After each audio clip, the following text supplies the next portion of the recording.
I knew things were going to be difficult with my future in-laws the first time I met them. The cool stares, the not-so-subtle questions about my family background, the way they kept referring to my fiancé Michael as our son in a tone that made it clear I would never truly be part of their family circle. But I loved Michael. He was kind, funny, and genuinely the best person I had ever met. So I put up with his family, trying desperately to win them over despite their constant rejection. "They will come around," Michael would say whenever I brought up their behavior. "They are just protective. Give them time." But time only made things worse. When Michael proposed, I was over the moon. I called my parents right away, and they were thrilled.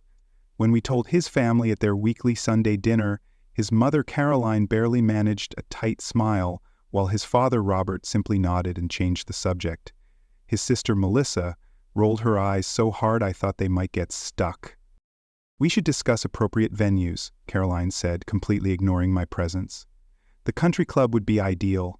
I will call tomorrow and check dates." I sat there stunned as she pulled out a notebook and began listing possible wedding dates, vendors, and guest counts, all without once asking for my input. Michael squeezed my hand under the table. I could tell he was uncomfortable, but he did not contradict his mother. That night as we drove home, I brought it up. "Your mother seems to have a lot of ideas about our wedding," I said carefully. "She is just excited," Michael replied. "She has been planning my wedding since I was born. It means a lot to her." "It means a lot to me too," I said. "I would like to be involved in planning my own wedding."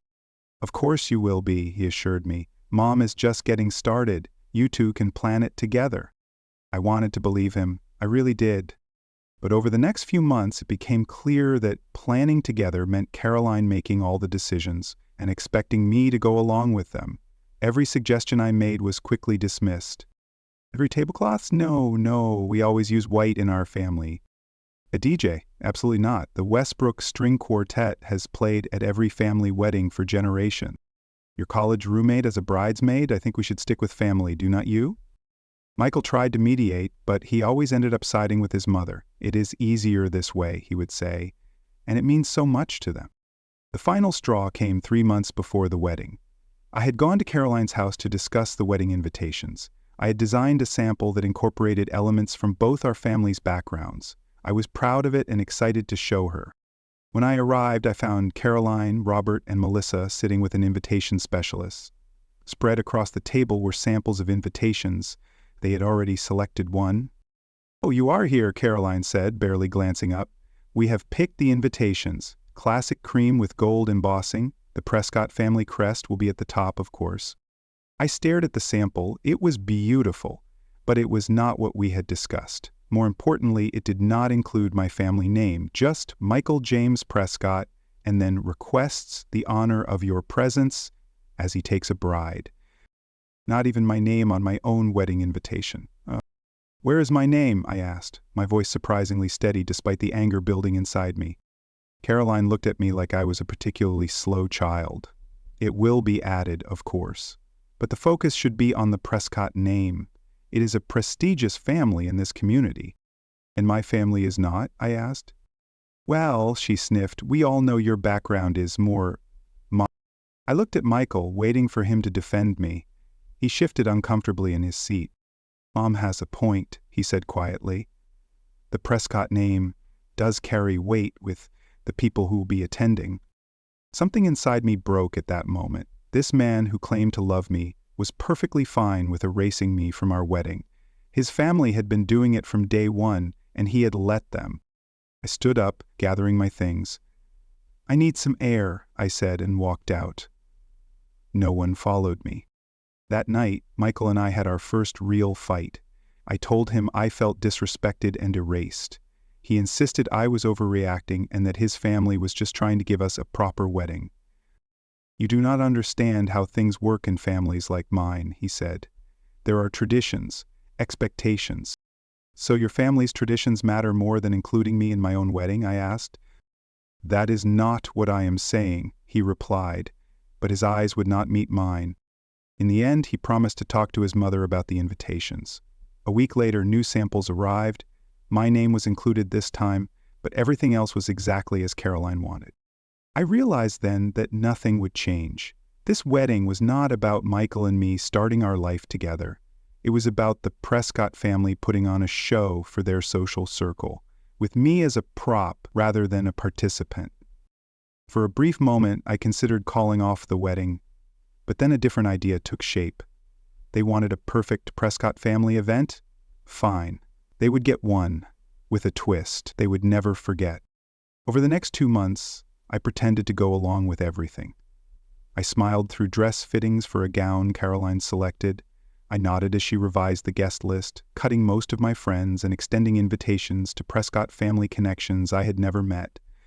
I said nothing when Melissa was made my maid of honor rather than my best friend, because it looks better in family weddings if the siblings are paired. All the while, I was making my own arrangements. The wedding day arrived, a perfect June afternoon at the prestigious Oakmont Country Club. Everything went according to Caroline's meticulous plan. The ceremony was elegant, if impersonal. I said my vows, my voice clear and confident. Michael looked handsome in his tuxedo, beaming with pride. As we moved to the reception, Caroline cornered me for a moment. "You did well," she said, as if I had just completed a difficult exam. "Now remember, when you greet the guests, be sure to thank them for celebrating the Prescott family union." I smiled. "I will make sure everyone knows exactly what kind of family I am joining." She seemed pleased with that and moved away to direct the photographer. The reception began. The ballroom was stunning, decorated in the classic Prescott colors of navy and silver. 300 guests mingled, most of them strangers to me. My family, all 12 of them that had been allowed on the guest list, huddled at 2 tables near the back. After the first dance and the meal, it was time for speeches. Melissa went first, giving a speech that mentioned Michael numerous times but referred to me only as the bride or his choice. Then, Michael's father raised a glass to continuing the proud Prescott legacy. Finally, it was my turn. Caroline had made it clear that bride speeches were not traditional in their family, but Michael had insisted I should at least say a few words of thanks. I approached the microphone, champagne glass in hand. The room quieted. "I want to thank you all for being here today," I began, following the script Caroline had approved. Then I went off book. "Many of you do not know me. That is not surprising, as the Prescott family has done everything possible to minimize my presence in this wedding." A murmur ran through the crowd. Michael's eyes widened. Caroline half rose from her seat. "For those who do not know me, let me introduce myself properly," I continued. "I am not just the bride or Michael's choice. I am a person with my own identity, family, and dreams. Dreams that, unfortunately, no longer include being part of the Prescott family." The room went completely silent. I could feel everyone staring. And over the past year, I have been systematically sidelined, ignored, and disrespected by my fiancé's family. They have made it abundantly clear that I will never be good enough, never be truly accepted. And my fiancé, the man I thought would stand by me, has allowed it every step of the way. Michael stood up now, moving toward me with a panicked expression. "What are you doing?" he hissed. I smiled at him, then turned back to the crowd. "I have a surprise announcement to make. There will be no marriage today. While the ceremony you witnessed looked real, it was not. I arranged with the officiant to perform a mock ceremony only." Gasps echoed through the ballroom. Caroline's face had gone white. "The paperwork has not been filed," I continued. "No marriage license has been signed. Legally, nothing has happened here today, except a very expensive party celebrating a family I have decided not to join." The room erupted in chaos. Caroline let out a shriek. Robert was on his feet, face purple with rage. Melissa was frantically texting, probably trying to contain the social damage. Michael grabbed my arm. "You cannot do this," he said, his voice shaking. "Do you have any idea what this will do to my family's reputation?" I gently removed his hand. "That is exactly the problem, Michael. You have always cared more about your family's reputation than about me." I turned back to the stunned crowd.